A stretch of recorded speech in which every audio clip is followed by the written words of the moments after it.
Hi, everyone. Good morning and happy Tuesday. I hope you guys are having a great week so far. If this is your first live with me, I'm Jenny Hoskins, and I'm the creator of the Peaceful Parenting Method. And I teach parents how to confidently raise respectful, responsible, and resilient kids. Now, today's training, I want to talk a little bit about how do we motivate kids to learn. And I think that it's easy for kids to be motivated to learn a task or to participate in an activity, a challenging activity, especially if it's something that they are naturally drawn to, naturally interested in. For example, you might have a child who absolutely loves dinosaurs.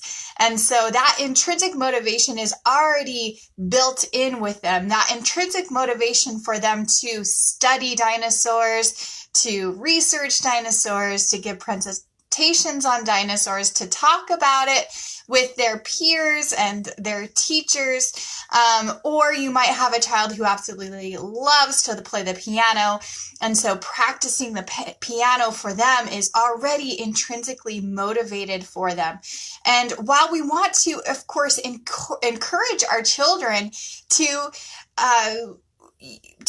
be drawn towards those things that they're naturally interested in, and to work at building their competencies around those particular strengths and interests, we know that there are still things that children need to do that are not going to be intrinsically rewarding for them. And so sometimes they need our help. They need our encouragement. They need our support. They need our push, so to speak, to get them to participate in something that might be less motivating for them.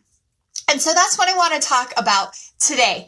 I want to talk about a few things that you can do to help your child who might be unmotivated to learn or complete tasks that they might talk about being boring, for example.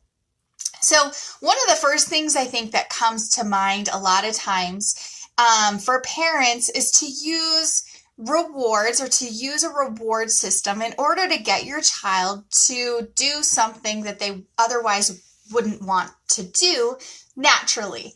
Okay. And while sometimes using rewards can work very effectively on the short term, they can have some long-term consequences. And now I'm not saying completely eliminate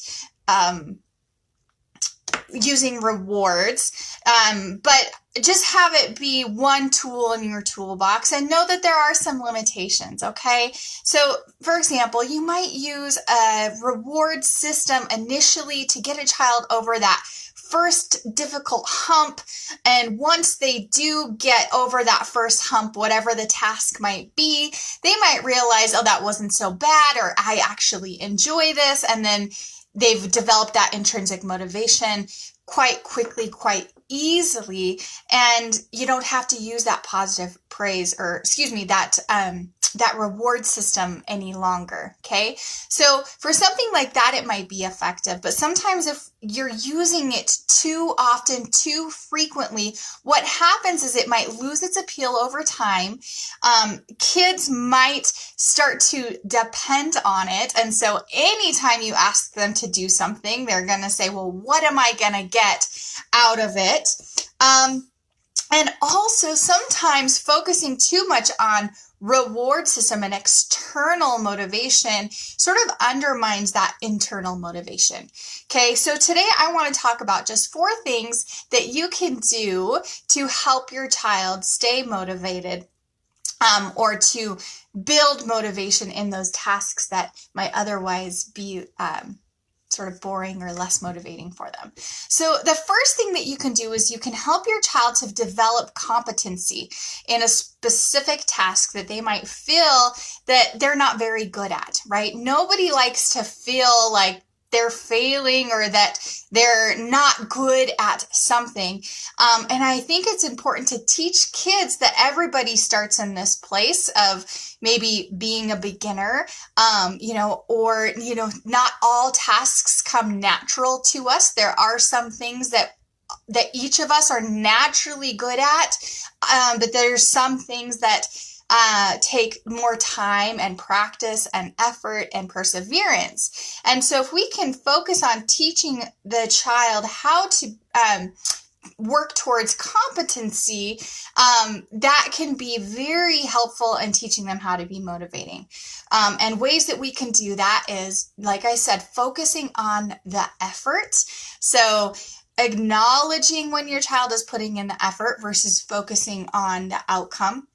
Another thing that you can do is teach them to focus on the expectations and the criteria and make sure they're very clear on what is being asked of them, what it is that you're wanting them to do or their teacher is wanting them to do, making sure that they're understanding the instructions, that they're reading the instructions, going back and rereading them as needed, and then breaking those up into steps and to chunks and focusing on the progress of that task versus the end goal or the perfection of it, right? Even though there's value in having a goal and reaching that outcome, and we certainly want to celebrate that, we also want to celebrate everything else in between so that we're continually working on that intrinsic motivation. The second thing that you can do is you can build autonomy, helping your child to be independent. And you can do this in a couple of different ways. One of the things that you can do is that you can give your child some choices, right? And making sure that those choices are appropriate, whether that means that you're giving them an alternative to the original task, if it's appropriate, of course, or maybe you're giving them choices around how they're going to carry out their task, maybe in what order or what steps. Maybe it's choices in what they're going to do first and then what they're going to do next, right? So there's lots of possibilities here in making sure that they're age-appropriate choices and that they're choices that are appropriate for the situation and the context as well as the child. Another thing that you can do to foster autonomy is to teach your child to think in problem-solving mode. So when they come across something difficult and they start to feel that resistance, instead of jumping in and solving the problem for them, you can kind of walk them through the steps of problem solving. What is the problem? What do you want to achieve or what do you want to do? And what are some possible solutions of how you're going to overcome that obstacle in order to get to the end goal? And of all of those possible solutions, which one do you think is going to be best for your child or for that situation? Okay, so helping your child to think in problem-solving mode, and that can be rewarding in and of itself, and they can start to see how powerful they are, and it can be very empowering and very motivating. And so when they do come up against resistance or something difficult or something that doesn't come natural to them, they can stop and go through this process and then feel accomplished from figuring it out themselves. And that gives them that sense of autonomy and independence, which each of us really yearns for. You can also explain why the task is important, right? Respecting them as a person by explaining the rationale behind something. I know sometimes it's not always possible. You don't always have time to do this, but sometimes taking the time to explain the rationale of why we need to do certain things can certainly help kids to be more motivated to accomplish them. And the next thing that you can do is you can focus on the child's needs. And what I mean by this is focusing on what your child is really capable of doing. What kind of support do they need in order to carry out a task, whatever it might be? Okay, and so that's going to look different depending on the age of your child, the skill level of your child, the developmental age of your child, your child's personality, right? There's going to be all of these different factors. And so focusing on that, your child's unique needs, can help you know how you can best serve and support them through challenging tasks and activities. And then, of course, the last thing that you can do is to be patient. So know that your child's not going to be 100% on all of the time, right? Just like we are not 100% on all the time. There are days that we are totally slaying it, and there are days where, we're just sort of going through the motions and doing the best that we can, and that's okay. So knowing that there's going to be days that your child's not going to be 100%, and then being patient with them as they're working towards developing that intrinsic motivation for activities and tasks that they wouldn't otherwise be motivated to do. I hope this was helpful for you. If it was, please like, share, or comment.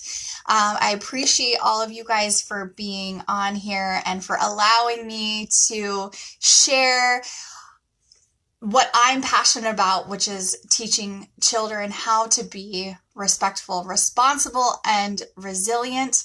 And I hope you guys enjoy the rest of your day, and I look forward to talking to you soon. All right, everybody, bye.